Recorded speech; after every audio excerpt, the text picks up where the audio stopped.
Vamos juntos então, elevar nossos pensamentos ao nosso bom Pai, pedindo para que possamos estar utilizando agora de todo o nosso bom entendimento, para que aquilo que for trazido hoje como tema proposto possa nos esclarecer, tendo sempre a confiança de que a espiritualidade amiga estará a nos orientar e a nos facilitar os raciocínios necessários. Então agradecemos por estarmos juntos, pedindo que tudo transcorra da forma mais divina possível. Que assim seja. Boa noite a todos. Todos sabem qual é o tema de hoje? Sabem? Então, é uma palavrinha glossolalia. Para muitos pode ser familiar, mas eu vou dizer a verdade que para mim não é não. Então, quando eu aceitei fazer essa palestra com esse tema, me preocupei em, em entender o que seria isso. Mas depois de pesquisar um pouquinho e ver, vi que não é nenhum bicho de sete cabeças, não. E aí, para que a gente comece essa nossa conversa, eu queria trazer o significado, né, da palavra, que é simples, né?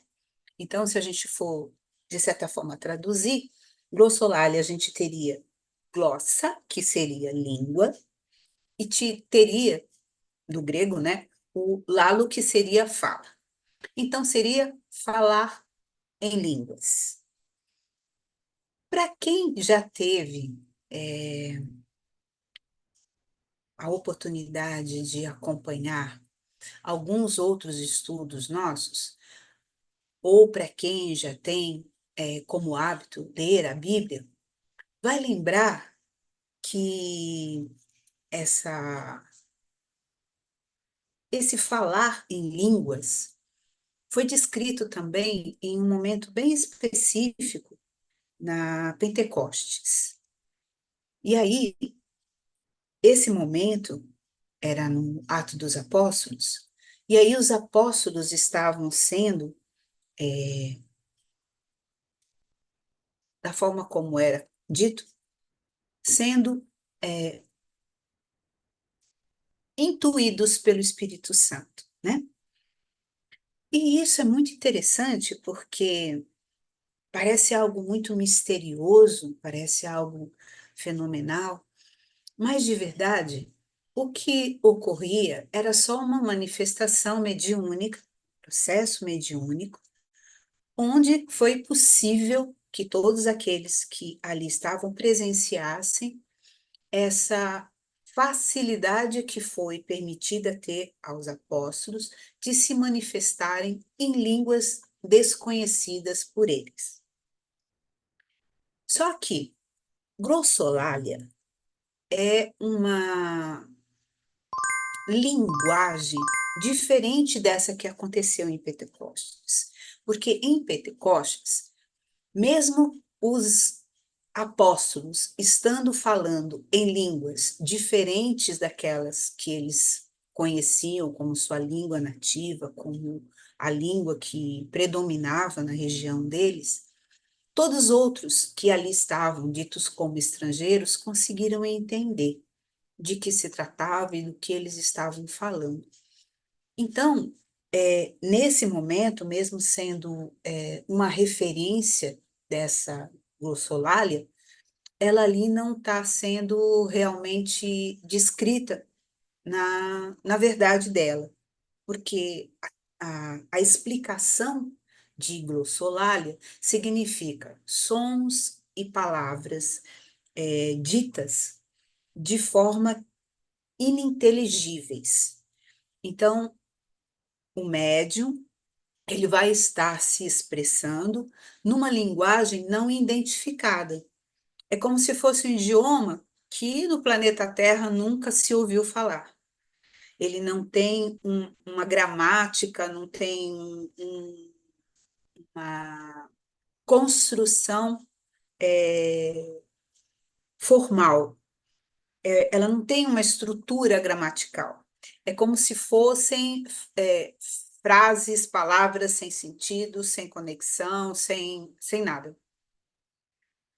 No caso do Pentecoste, o que aconteceu é o que a gente identifica dentro da doutrina espírita como xenoglossia, que é a possibilidade que o médium tem de se permitir, mesmo não dominando ou não conhecendo um idioma, se expressar em outras línguas, mas línguas conhecidas. Então, tipo eu só sei falar português.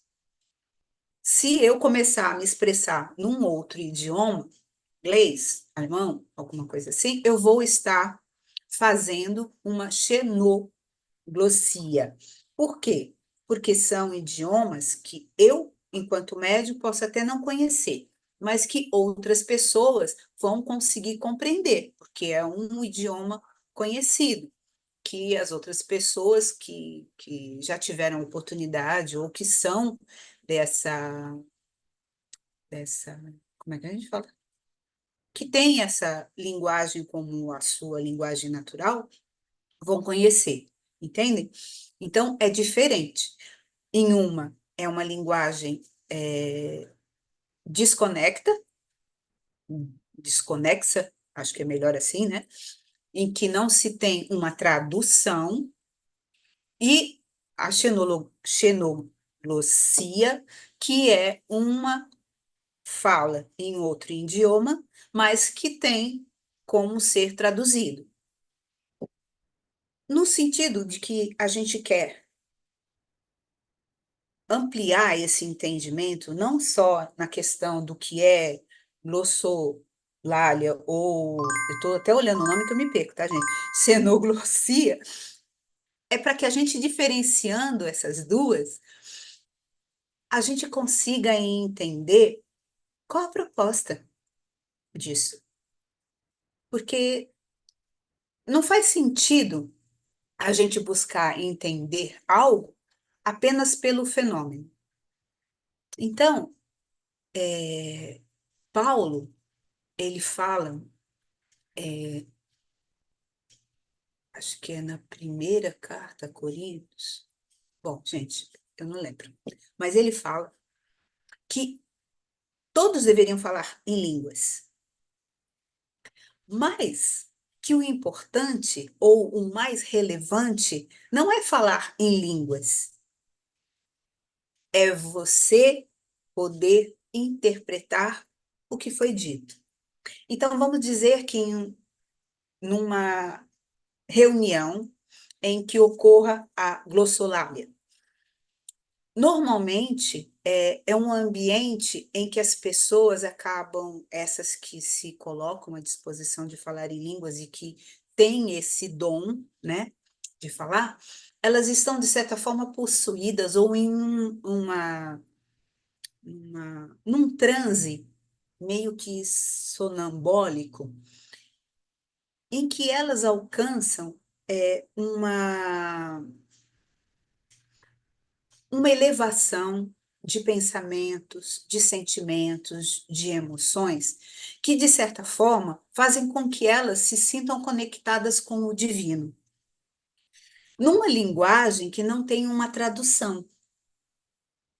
Para elas, só isso já é suficiente. Não importa o que estão falando ou o que não estão falando, porque a sensação, esse transe em que elas se colocam, ela já se coloca e já se permite sentir-se agraciada por essa sensação de conexão com o divino. Só que imaginem uma reunião em que algumas pessoas conseguem alcançar essa, essa graça. os outros que estão ao redor vão ouvir sem nada entender. E se não tiver ali ninguém que possa interpretar, é como se a gente só tivesse ocupando um tempo com algo assim infrutífero, né? Algo que não tivesse, não trouxesse nenhum esclarecimento, não acrescentasse nada. Então, imagina assim, em uma reunião como a gente tem na nossa casa, em que a gente está ali com a disposição de auxiliar os amigos espirituais que estão necessitando de uma palavra, de consolo, de um estímulo. E aí, aquele que vai dar a passagem, que vai se permitir estar ali, vem e se permite estar falando em línguas, onde ninguém ali naquele ambiente consegue trazer uma tradução, trazer um sentido, um significado para toda aquela fala.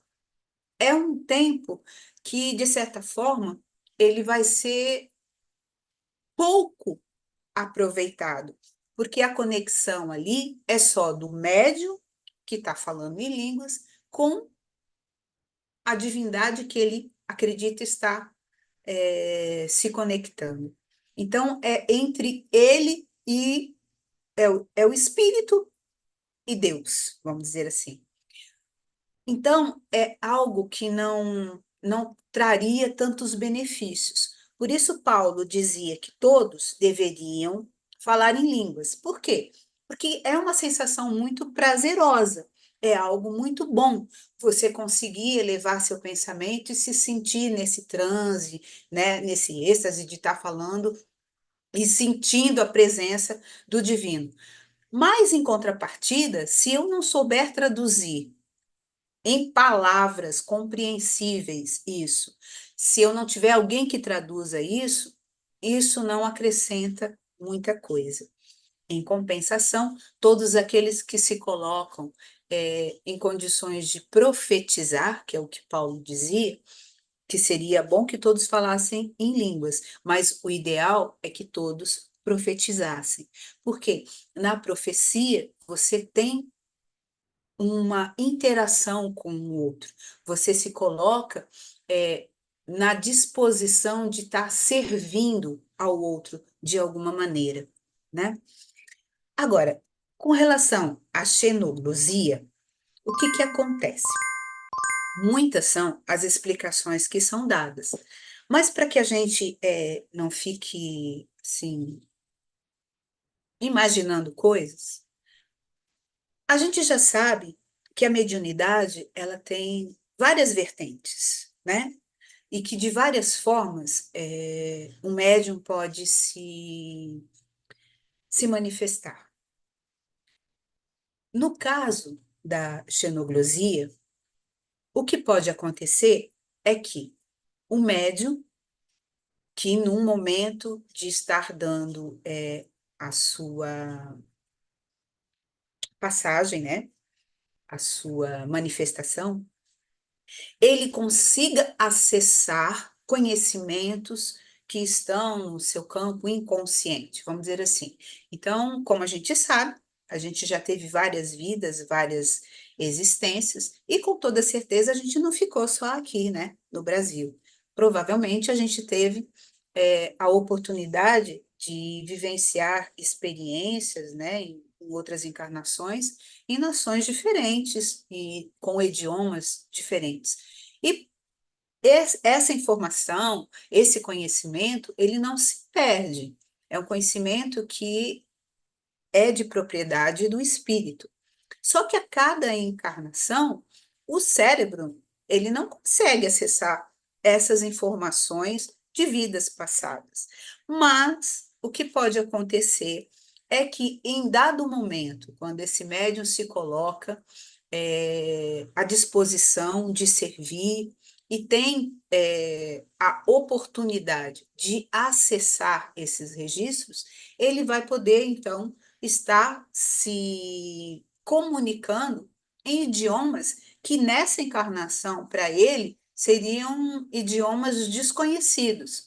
Mas desconhecido do médium, não uma linguagem desconhecida de outros. Então, eu falo português hoje, mas eu posso, de repente, numa comunicação, por uma necessidade, e essa necessidade pode ser de uma comprovação do processo mediúnico, uma necessidade de esclarecimento de talvez algum estrangeiro que ali esteja e que precisa ter uma resposta ou um esclarecimento que seja na linguagem dele, no idioma dele, para que faça sentido para ele, isso pode acontecer.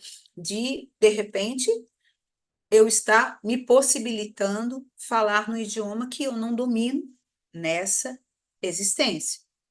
Mas isso tudo são questões que a gente precisa olhar com muito cuidado, porque nem sempre essa manifestação ela tem como propósito apenas trazer a confirmação de algo.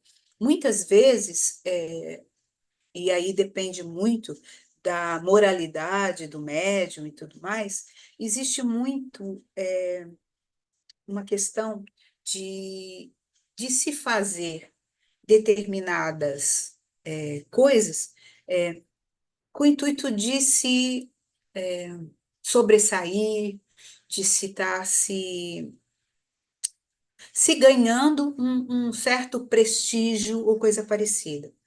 Se a gente parar para pensar, as coisas elas são muito simples. Kardec, quando fala no livro dos médiuns a respeito dessa questão, uma das coisas que ele fala, e que, lógico, é confirmada pelos espíritos, é que a linguagem dos espíritos é o pensamento. Então, mesmo que um espírito precise se comunicar através de um médium que desconheça o seu idioma, o que esse espírito vai estar transmitindo são as expressões do seu pensamento, que traduzido para o médium vão ser as ideias, os sentimentos, as percepções, que o espírito vai estar, de certa forma, utilizando dentro daquele vocabulário que o médium puder fornecer. Gente, isso tudo que eu tô falando para vocês é algo muito simples dentro da compreensão da espiritualidade. Nós é que parecemos assim complicar um pouco as coisas, porque nós sempre estamos buscando esses fenômenos, essas coisas diferentes, porque querendo ou não, para muitos uma sessão onde alguém traga, por exemplo, que é o que a gente tem muito relato, alguém que traga um idioma que hoje já não esteja nem mais ativo, né? Alguma linguagem já morta, algum idioma que já não existe mais, tudo isso traz uma curiosidade, traz assim um desejo de pesquisa, de buscar esse entendimento. Porque se eu, por exemplo, eu não, vamos dizer assim, ó, a gente, quando a gente busca boas referências, aí a gente consegue entender melhor.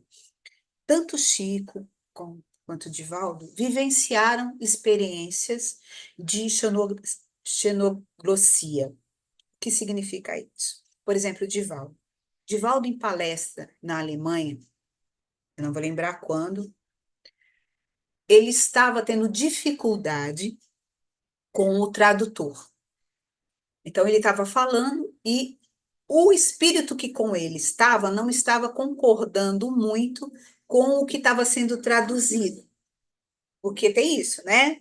Se você está falando um idioma e alguém está traduzindo, ele vai traduzir da maneira como ele compreendeu, não exatamente todas as palavras que foram ditas. E nessa ocasião, o que aconteceu? Em dado momento, Divaldo pede que o intérprete, né, o tradutor, pare e ele começa a falar em alemão. Lógico que o alemão dele foi bem compreendido. Se era perfeito, como que era, eu não sei. Mas o que eu soube, ouvindo os relatos, é que ele conseguiu dar prosseguimento à palestra dele, falando em alemão, todos conseguiram compreender, e isso teve uma finalidade útil. Não foi assim para que ele se mostrasse, ou não foi para que, de alguma forma, convencesse os outros da sua mediunidade, porque isso já era algo, de conhecimento, né, de todos, o potencial e a seriedade do trabalho de Divaldo. Mas a necessidade fez com que ele, junto com o irmão que com ele esteve, né, eh, tomassem essa decisão. E foi algo que aparentemente não foi tão complicado, já que o que dificulta para que esse processo ocorra é o quanto o médium está aberto para isso, o quanto o médium se dispõe para isso. Então, não é qualquer médium que consegue isso. É aquele médium que já está seguro, é aquele médium que já tem alguns esclarecimentos, já tem uma confiança, já tem um aprendizado mais sólido da doutrina. Então, fica muito mais fácil, porque, segundo a espiritualidade, trabalhar com um médium, é, assim, vamos dizer, inexperiente, dificulta muito para que eles possam estar utilizando mecanicamente as cordas vocais desse médium, para que consiga fazer com que o médium fale de uma forma mais próxima daquilo que seria a linguagem correta e tudo mais. Então, essa questão de existir essa possibilidade ela só é utilizada em casos assim realmente necessários. Por isso que ela é um tipo de mediunidade considerada rara.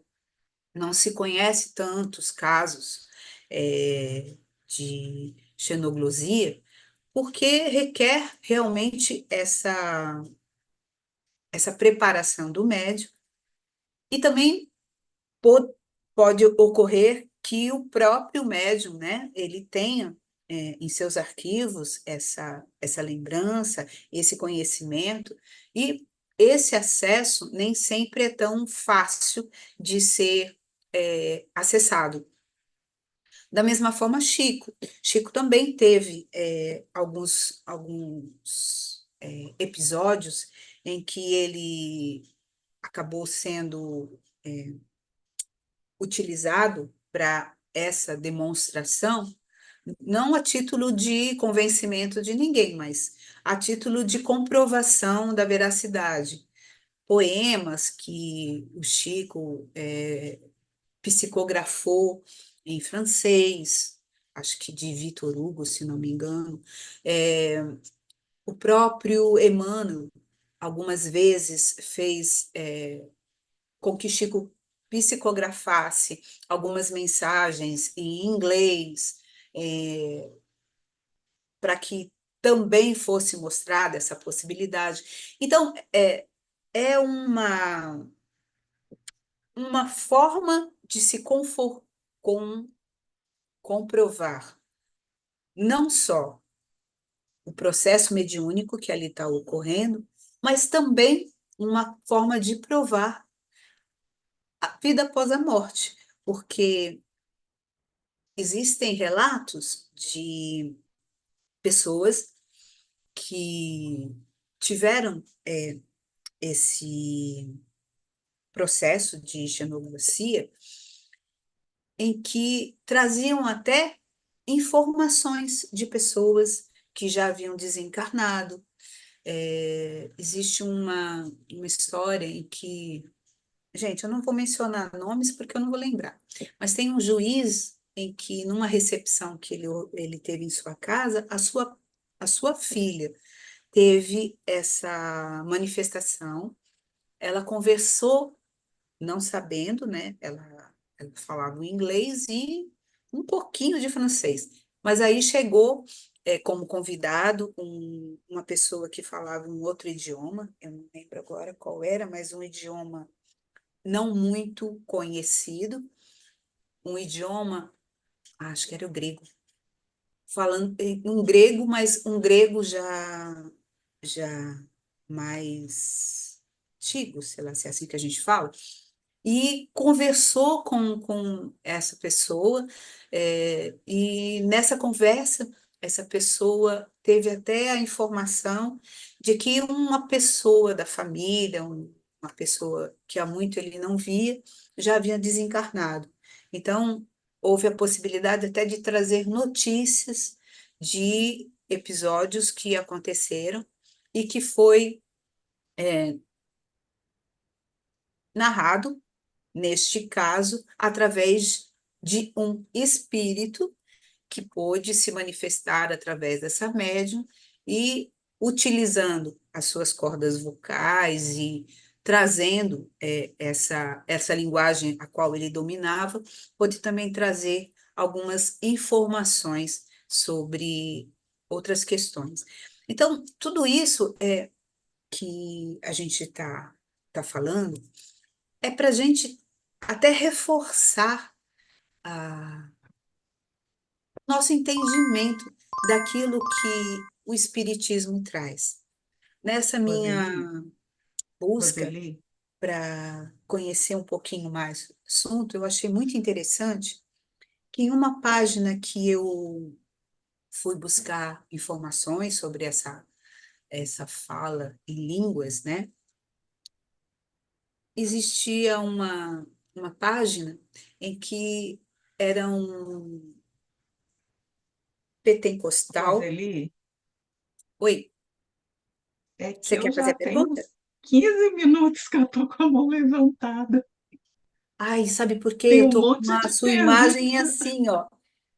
A sua imagem tá tão pequenininha que eu não vi a mão. Me desculpa, mas pode falar, Adriana. Pode falar. Se Depois eu você conto. quiser finalizar o raciocínio, quer? Não, eu ia contar sobre uma questão que pode ser falada depois. O Anderson quer perguntar. Ok. Na verdade, você já até respondeu uma pergunta, né? Porque tem uma época da minha vida que eu fui evangélico e tinha muito esse negócio da pessoa falar em línguas. Eu ia perguntar se a glossolária tinha muito isso de falar em línguas, né? Eu até já perguntei o que é falar em línguas. Ninguém nunca sequer me deu uma resposta, né?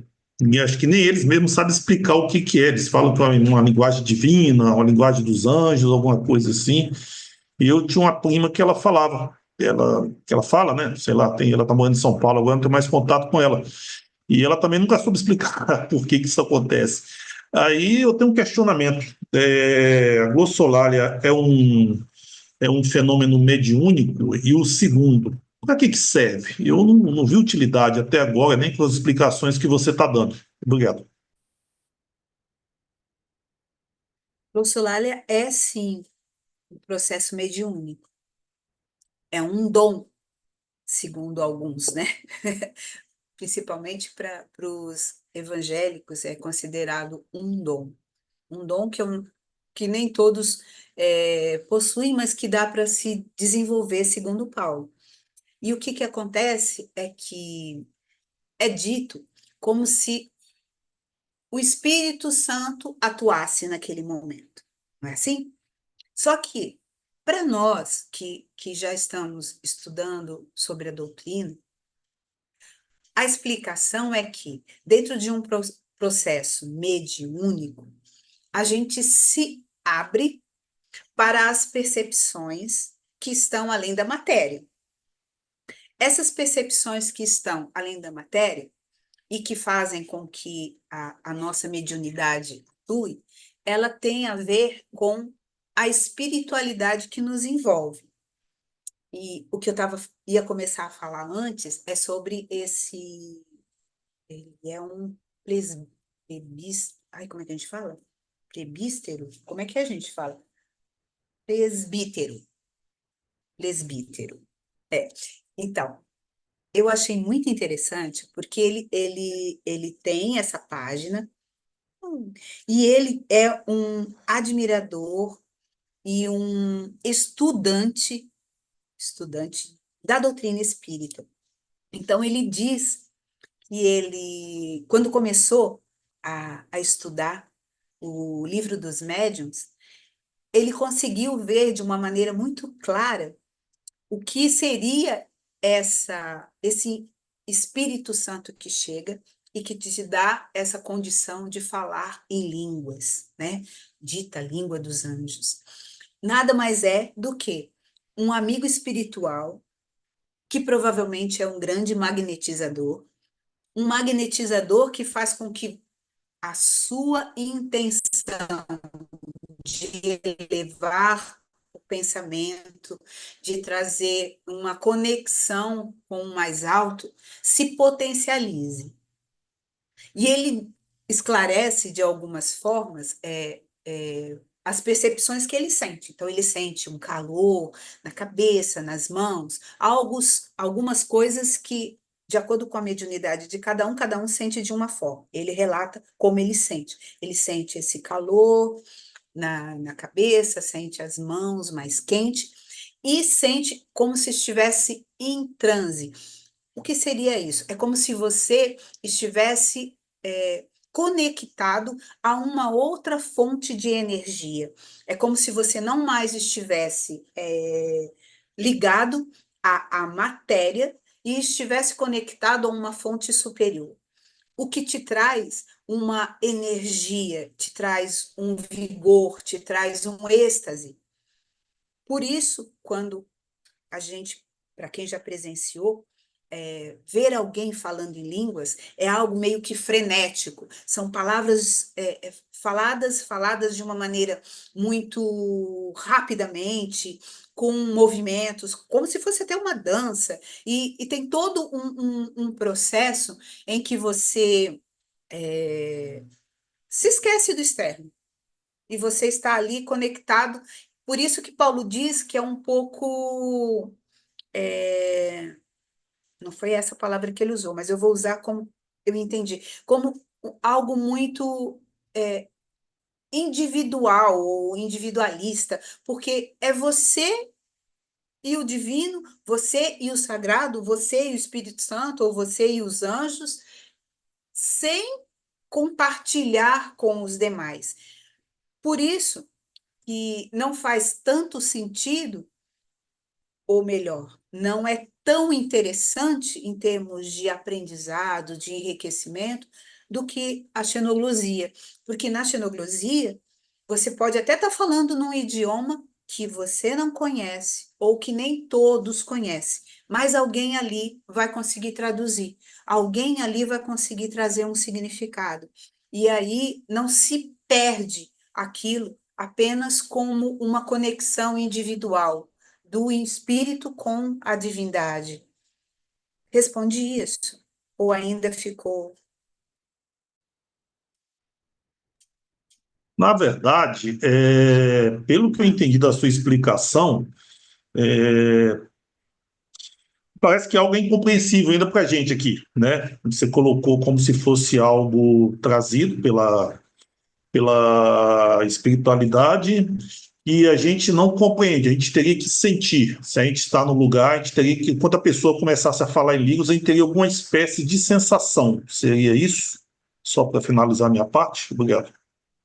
Vamos tentar pensar assim, olha, nós enquanto médiuns, e todos nós somos, nós temos, ou deveríamos ter, como proposta, estarmos sempre nos aprimorando, ok?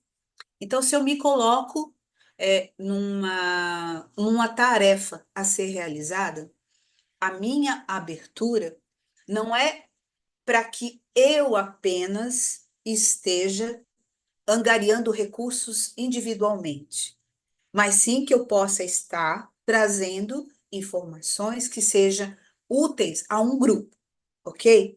Mas se, porventura, eu não tenho tanto controle disso, eu posso me deixar ser é, envolvido por essa energia, essa força maior, mas buscando o entendimento do que ela trouxe, o que ela significou para mim, para o aprendizado do outro e o meu próprio.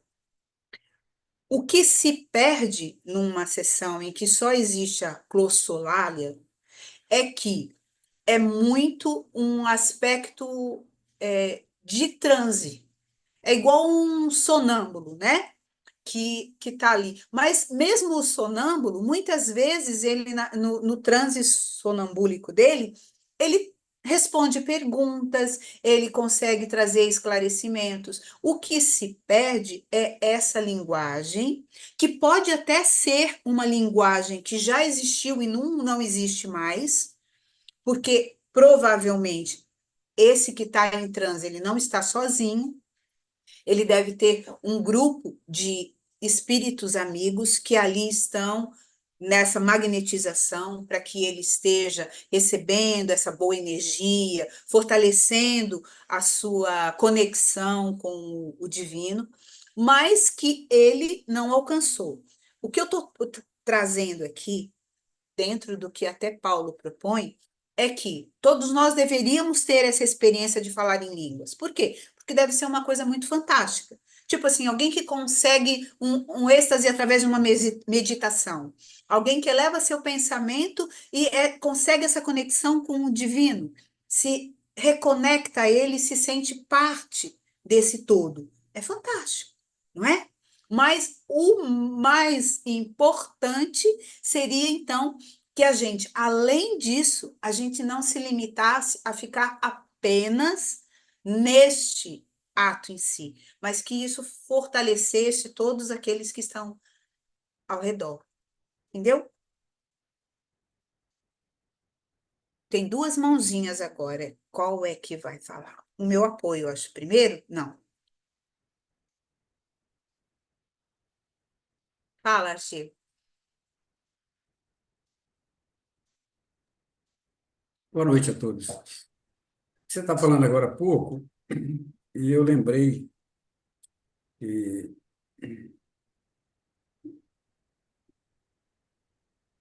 quando eu era adolescente, criança, adolescente, um bem tempo atrás, as missas eram em latim. E, e tinha as procissões de ladainha, que também eram em latim. Sabe aquela coisa repetitiva, sabe, que Uhum. só cabe a quem está ouvindo interagir, repetindo, né? Até, digamos, estabelecer um transe, né?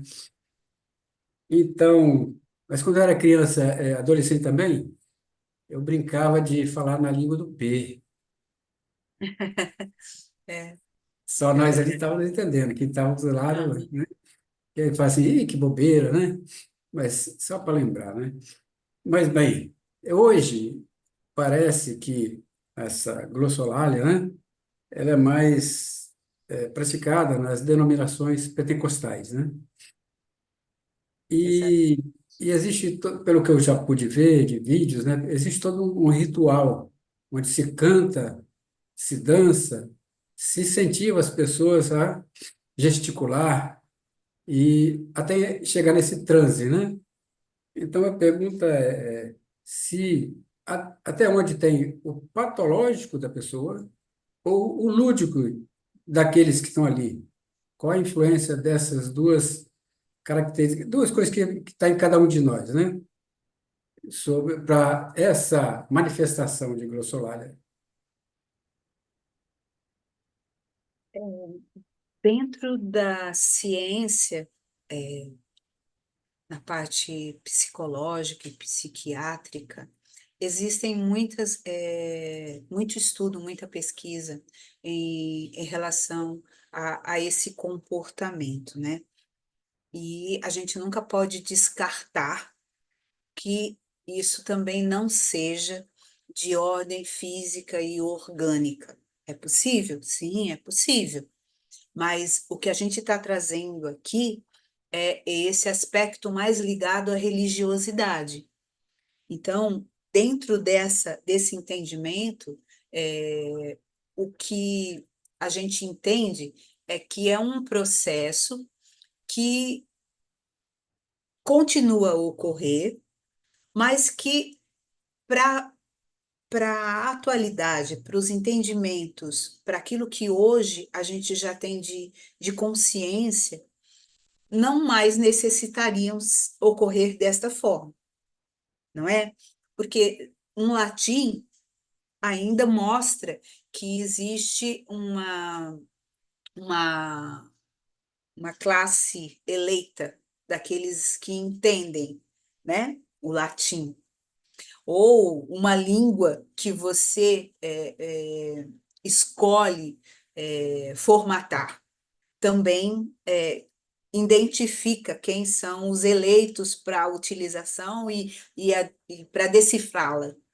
Mas o que está se colocando aqui é que essa glossolalia, ela não tem essa definição, não tem essa explicação.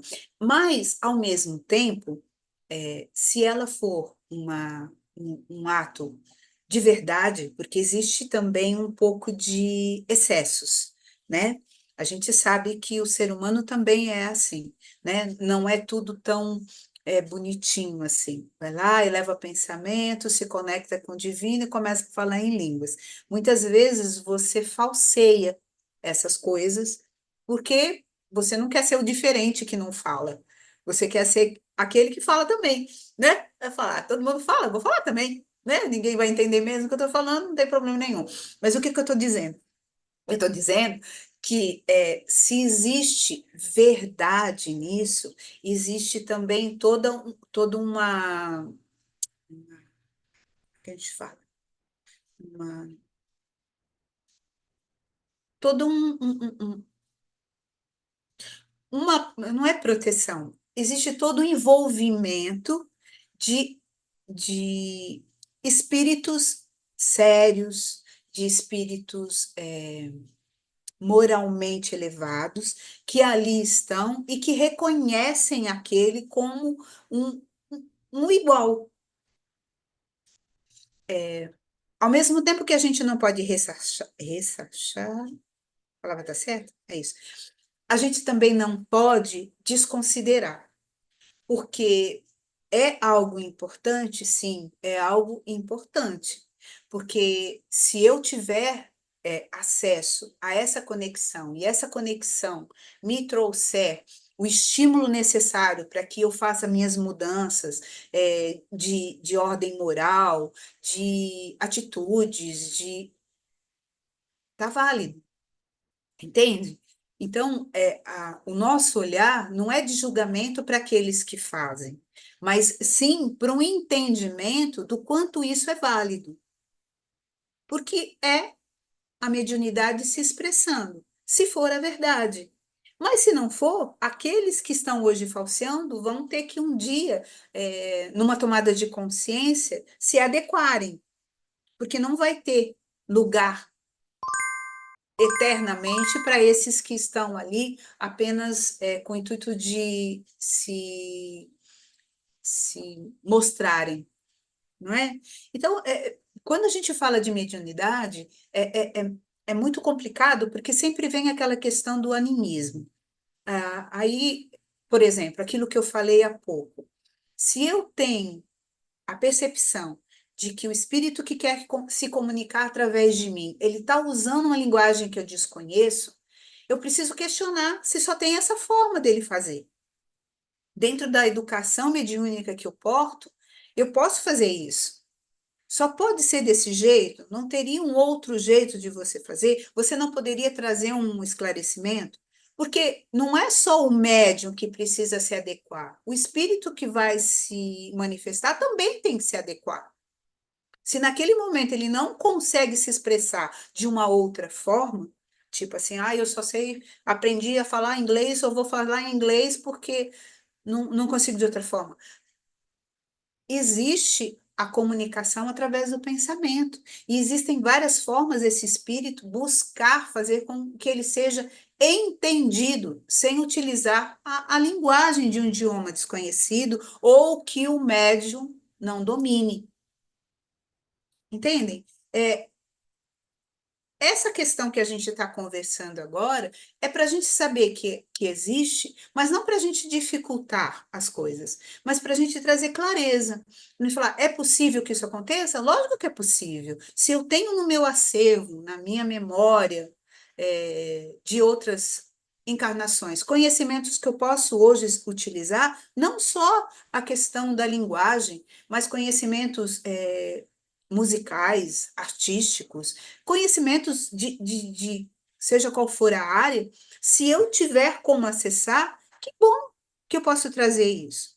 Agora, a proposta tem que ser além de mim. Não é uma proposta para eu me mostrar ou me vangloriar, mas sim de eu trazer algo que seja útil, que vai trazer benefício para que outros também sejam beneficiados. Essa é a questão, né? Se está em inglês, se está em português, se está em alemão, não importa, importa é a mensagem. E se eu tiver condições de facilitar o processo, melhor ainda, porque a espiritualidade, ela gosta das coisas simples. Se aquele médium é difícil com ele trabalhar com uma mediunidade mecânica, então provavelmente ela vai se disponibilizar em outro médium, até que aquele ali esteja mais afinizado, mais preparado. Então não tem perda, né? A Adriana ainda quer falar. Fala, Adriana. Se eu não respondi, depois você me fala. Aproveitando o que você está falando agora, então, quando a gente fala sobre a, vamos botar assim, como a espiritualidade ela enxerga a Glossolalia. glossolalia, Hum. não sei por que eu só falo glossolalia, eu acho que é porque eu não tinha visto o acento e aí eu só estava lendo Eu glossolalia. ouvi glossolalia, mas pode até ser que possa ser glossolalia também, mas Não, eu não, deve ser tô. não. Depois eu até vi como, depois que você falou, eu fui procurar e realmente tinha acento, mas os que eu tinha visto antes não. Mas ok. Então, pelo que você está falando, como a espiritualidade ela enxerga a glossolalia, seria mais nessa ideia de utilidade, né? Uma tentativa de adaptação, então, para não haver uma manifestação, uma perda energética ou qualquer coisa parecida, uma perda de tempo, se aquilo ali não seria útil, não é isso? Sim. E se é dessa forma, se acontecer de vir uma manifestação desse tipo, em que o espírito só fala uma língua estrangeira, uma língua não conhecida, talvez a ideia seria que essa manifestação, da forma que está sendo feita, de alguma forma ela seria útil, apesar de, no momento, a gente não está descobrindo o que seria. Poderia se dizer dessa forma? Eu acho que toda manifestação ela tem que ser considerada. Então, se numa sessão em que ela ocorra, é interessante que todos que ali estejam busquem dar um significado para ela, entende? Nem que seja a da percepção do que aquilo ocasionou ao grupo, entende? O desconforto, a falta de tolerância ou qualquer coisa dessa forma, para que seja trabalhado isso enquanto grupo, né? Enquanto pessoas que ali buscam um crescimento, uma evolução e tudo mais. Ok. Foi feita a seguinte pergunta: existe alguma relação dessa glossolalia, xenoglacia, com mantras falados pelos budistas? Aí a pessoa continuou: não sei se os mantras são formas de comunicação ou apenas hinos. A xenoglossia seria a fala por língua estrangeira. Podemos pensar num espírito que vem de outro país, região, que não conhece a língua do local que está se apresentando. Essa é a conclusão da xenoglossia dessa pessoa. xenoglossia. Mas a glossolalia, pensei numa relação com os mantras, que também são ininteligíveis para os leigos. Seria correta essa forma dela pensar? Não no que eu entendo, porque o mantra, ele pode não estar sendo compreendido para quem não domina a língua em que ele foi construído, o mantra, né? Mas ele tem uma tradução. Existe uma tradução para ele e faz todo sentido, porque esses mantras, principalmente esses que são repetidos em sânscrito, é uma língua que hoje não se utiliza, mas que ela tem uma tradução e ela tem uma força. Então, não é nesse sentido. O que eu consigo pensar na glossolalia é que, de repente, eu estou ali repetindo palavras desconectas ou sem sentido para todos que estão ali, mas que talvez seja um idioma que não se fale aqui nesse planeta, mas que possa ser falado em outro, entende? Isso é possível? Isso é possível. Que eu vou buscar uma tradução e talvez eu não encontre, porque não faz parte desse orbe, faz parte de um outro. E que naquele momento em que eu estou envolvida nesse transe, nessa magnetização, o grupo ao qual eu pertenço, que conhece esse idioma, possa estar ali a me envolver, entendem? Consegue imaginar esse tipo de coisa? Tipo assim, eu sou do planeta XYZ. E naquele momento eu alcanço, através de uma. Como é que a gente fala?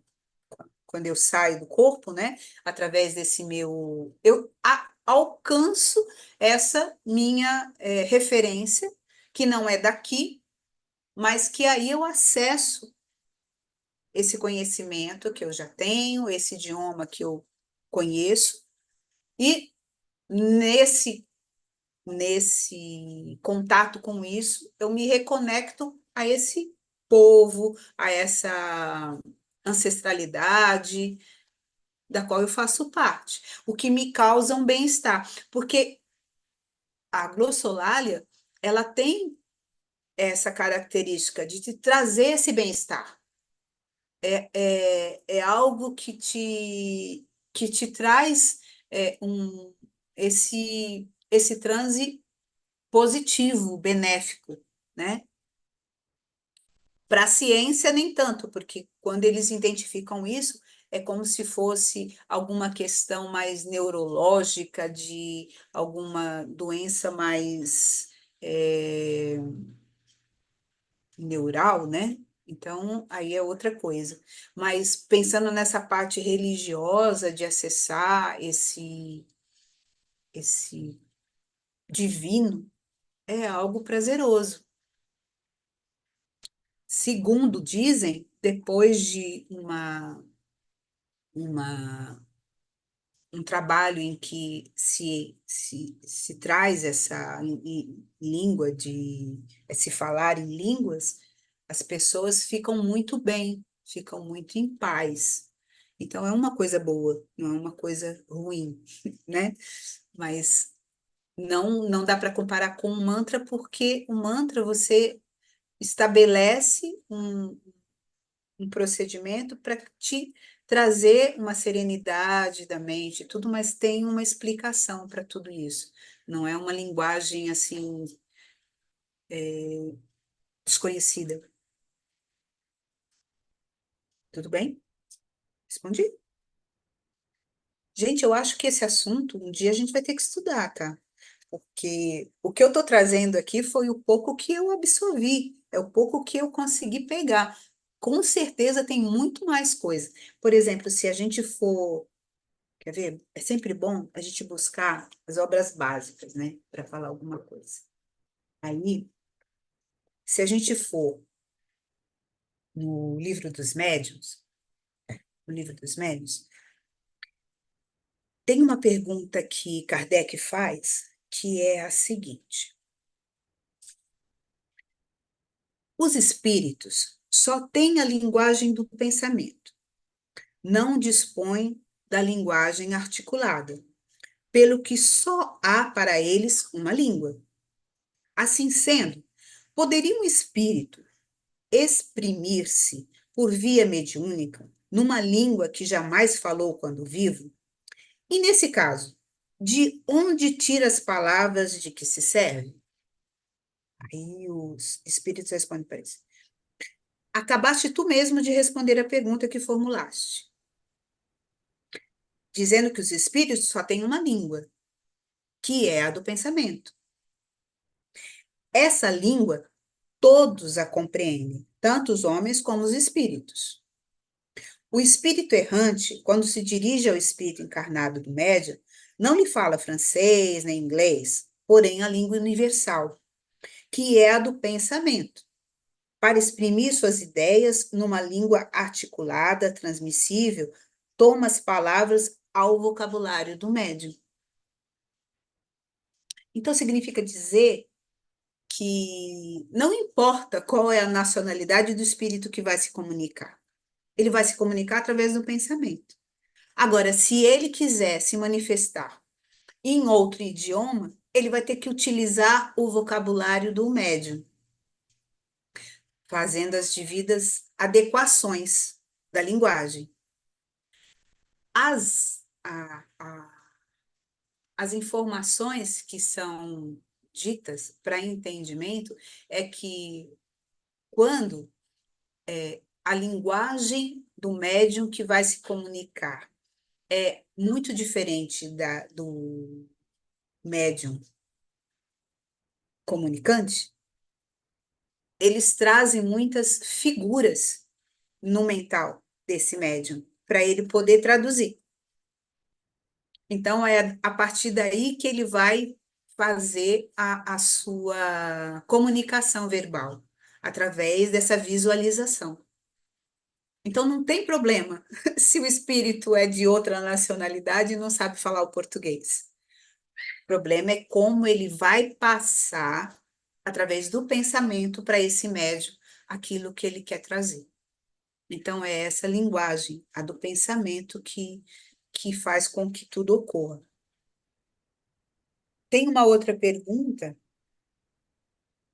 que ele faz assim, continuação dessa, né? Se é assim, só na língua do médium deveria ser possível ao espírito exprimir-se. Entretanto, é sabido que escreve em idiomas e que o médium desconhece. Não há aí uma contradição? Aí os espíritos falam. Nota. Primeiramente, que nem todos os médios são aptos a esse gênero de exercício. E depois, que os espíritos só acidentalmente a ele se prestam, quando julgo que isso pode ter alguma utilidade. Para as comunicações usuais e de certa extensão, preferem servir-se de uma língua que seja mais familiar ao médium, porque lhes apresenta menos dificuldades materiais a vencer. Então, eles não vão complicar as coisas.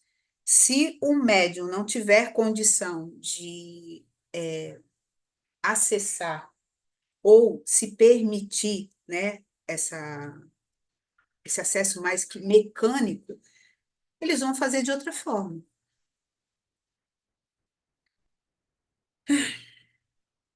Deixa eu ver o que ele pode complementar aqui para a gente entender melhor. Ó, a aptidão de certos médiuns para escrever numa língua que lhes é estranha não provirá da circunstância de lhes ter sido familiar essa língua em outra existência ou de haverem guardado a intuição dela? Os espíritos respondem: é certo que isso pode se dar, mas não constitui regra. Com algum esforço, o espírito pode vencer momentaneamente a resistência material que encontra. É o que acontece quando o médium escreve na língua que lhe é própria palavras que não conhece. Então, a gente sabe de pessoas que conseguem psicografar sem saber escrever. Como é que eles conseguem isso? Mecanicamente, eles conseguem fazer com que esse médium vá desenhando letra por letra, né? E fazem.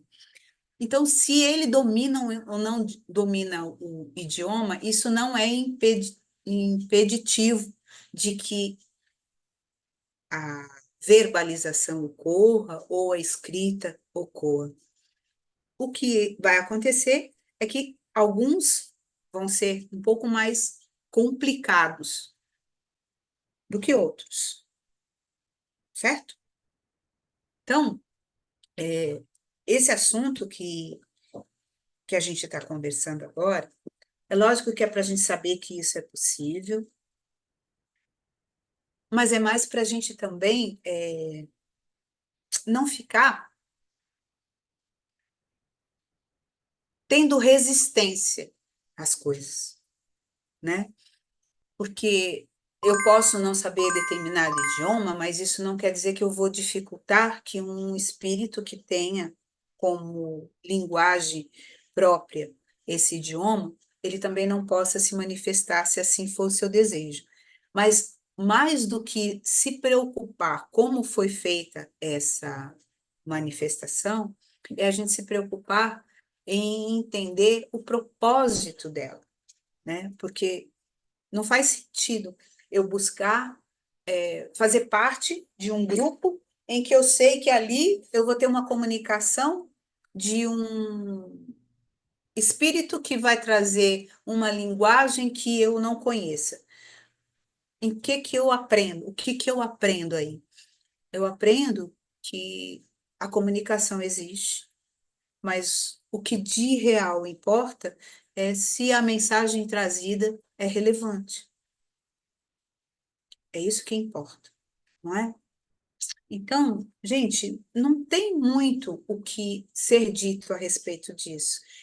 São processos mediúnicos que ocorrem. Então, fala, desculpa, poxa vida. Fala, Adriana. Em palestra de Roseli, moderador não serve para nada. Essa mãozinha, para mim, parece que está invisível. Nossa, desculpa. Você tem que fazer isso mesmo. Movimento que aí chama atenção. Algumas coisas você já falou, mas eu gostaria de fazer as perguntas, porque às vezes você tem alguma coisa a considerar. Uhum. Primeiro, o Anderson, ele falou, e você depois até falou mais na frente, quando você estava comentando, que ele falou que pensava que poderia ser a ideia de um idioma universal. E você até falou sobre a língua universal, né? É, Depois, foi colocado, penso na glossolalia, então, como algo para se criar um campo energético, já que ininteligível. Estaria correto? Criar um campo energético ininteligível, com que propósito? Pode se criar, lógico que se cria, né? Porque se tem toda essa conexão, o campo energético vai ser criado. A questão é qual o propósito. Isso é que a gente tem que observar.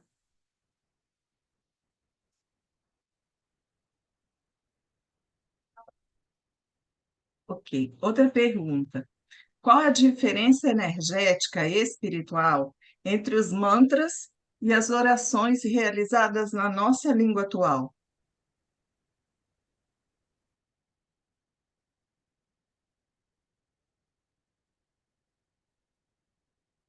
A pergunta foi qual a relação?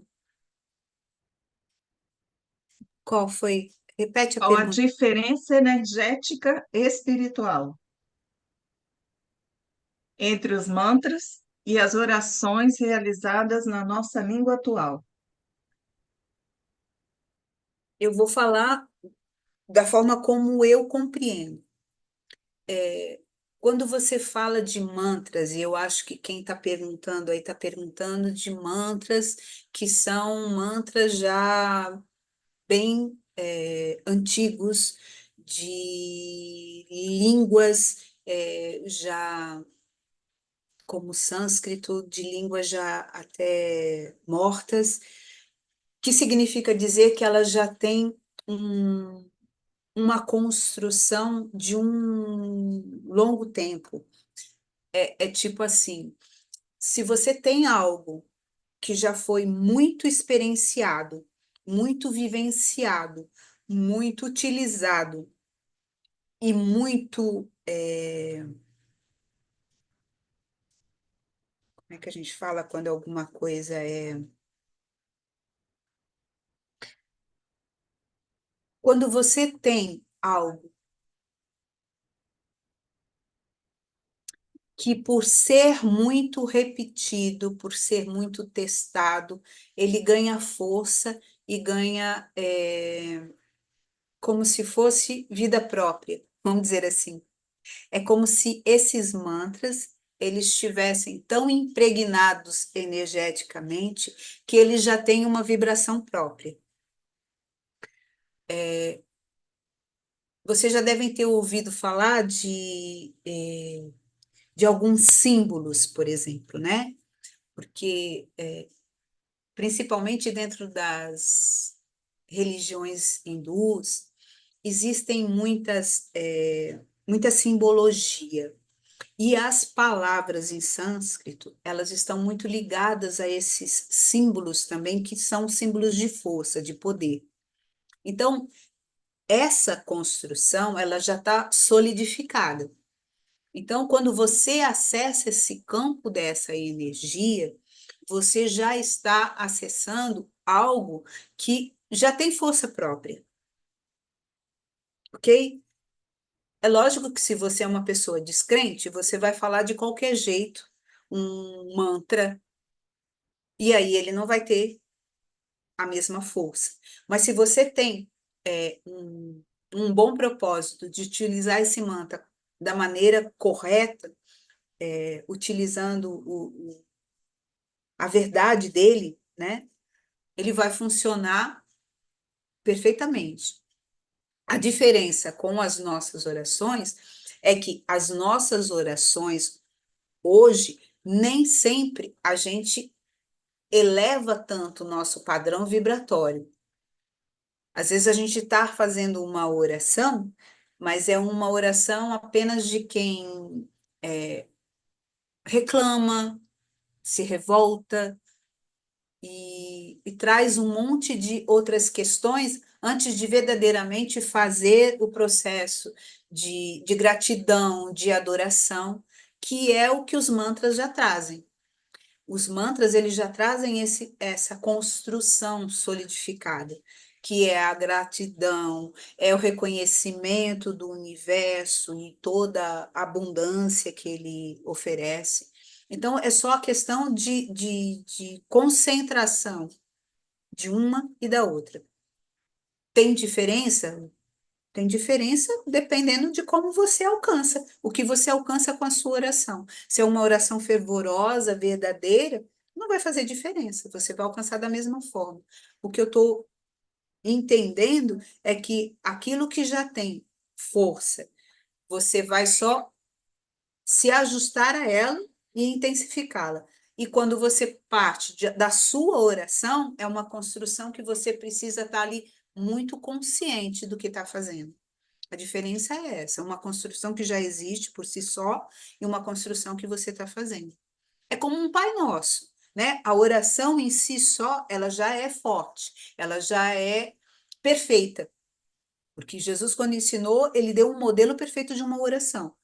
Só que se eu faço a oração lembrando disso, quem foi que ensinou, como foi que ele ensinou, por que que ele usou essas palavras, o que que ele quer dizer com cada uma delas. Ok, eu estou acionando tudo que de melhor aquela oração oferece. Agora, se eu simplesmente, isso aí é uma oração, e eu simplesmente repito as palavras, então a diferença está aí. Acho que eu consegui explicar, né? O que eu entendo.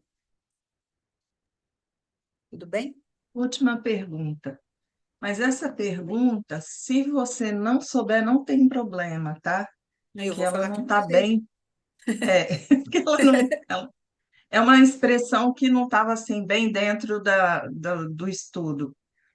Qual a diferença entre xenolalia, que é o falar em línguas num idioma conhecido, estranho apenas a quem o fala, e a xenoglossia, que é a capacidade de falar fluentemente em uma língua nunca anteriormente aprendida pelo transmitente?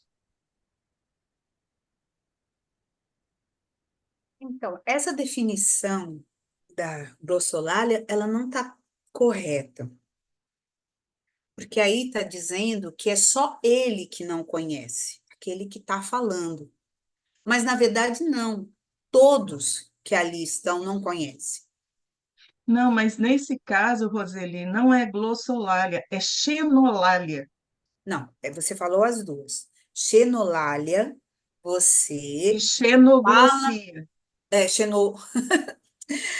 xenoglosia, você fala num idioma que você desconhece, mas que alguém que conhece esse idioma consegue até traduzir. É isso. A glossolalia não existe uma tradução, não tem uma tradução, nem por aquele que está falando e nem pelos outros. Você pode ter uma interpretação. Num local, vamos dizer, numa igreja, por exemplo, onde está acontecendo isso, alguns começam a falar a língua, falar em línguas. Segundo Paulo, alguns são os que profetizam, são os intérpretes. Então, você está ali falando coisa que ninguém está entendendo nada.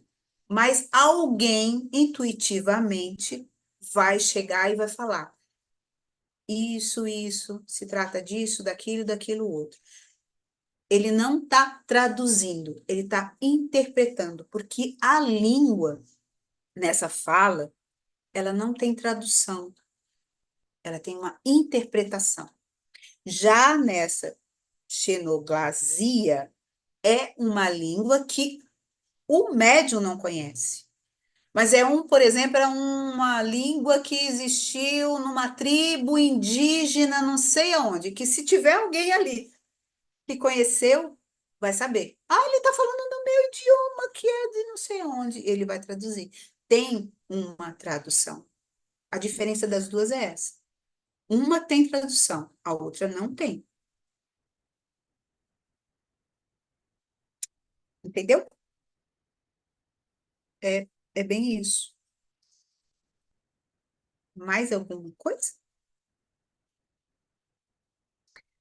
Meu apoio quer falar mais alguma coisa? Não?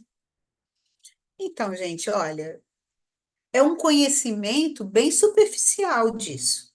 Eu trouxe, mas eu acho assim que cabe muitas outras pesquisas em torno disso. Mas é o que eu falei. Se a gente, enquanto espíritas estudiosos, formos buscar, a gente vai entender que esse é só um aspecto de uma possibilidade da mediunidade ser reconhecida. É mais uma prova que a gente tem de que os nossos conhecimentos, eles são, de certa forma, arquivados, que a gente não os perde. Então, em qualquer momento, nós podemos estar acessando esses conhecimentos através de um processo de transe ou alguma emancipação, alguma coisa, a gente pode estar acessando isso, mas o que mais importa é sempre o porquê e para quê. Se eu vou falar inglês, se eu vou falar alemão, se eu vou falar japonês, não importa. Importa qual é a mensagem trazida e em que eu vou estar me permitindo ser útil com isso. Então, nós, enquanto médiuns, podemos nos prestar a servir, sim, mas sempre com esse olhar. Se eu quero ser útil, eu preciso ser entendido. E se nem eu entendo o que eu estou dizendo, fica difícil saber se eu estou trazendo algo que mereça, né, ser valorizado. Então é só tomar cuidado para que essas coisas não sejam olhadas apenas pelo fenômeno, pela coisa diferente, pelo mistério, por esse olhar mais externo. E a gente tomar esse cuidado de se possibilitar servir de outras maneiras, né? Então, como Kardec disse, se a nossa comunicação, sendo nós também espíritos, é pelo pensamento, então todos nós temos potencial para muito fazer, melhorando esse nosso pensar, né? Acho que é isso. Espero que tenha servido para alguma coisa, que tenha acrescentado algum conhecimento, mas eu acredito que a gente ainda tenha muito a compreender sobre isso. Eu adoraria saber que eu já tenho nos meus arquivos um monte de idiomas aí a serem trabalhados. Ia facilitar bastante. Mas até então, o negócio é começar a estudar mesmo, né? Aí eu agradeço muito a todos pela atenção. A Gil, você quer fazer a oração para encerrar? Faz. Agradeço muito a atenção de todos.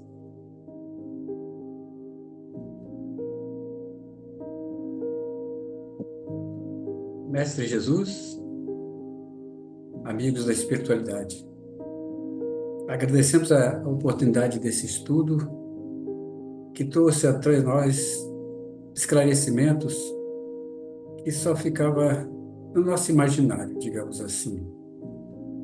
E foi muito proveitoso saber que se o Pai permite, é porque alguma utilidade tem.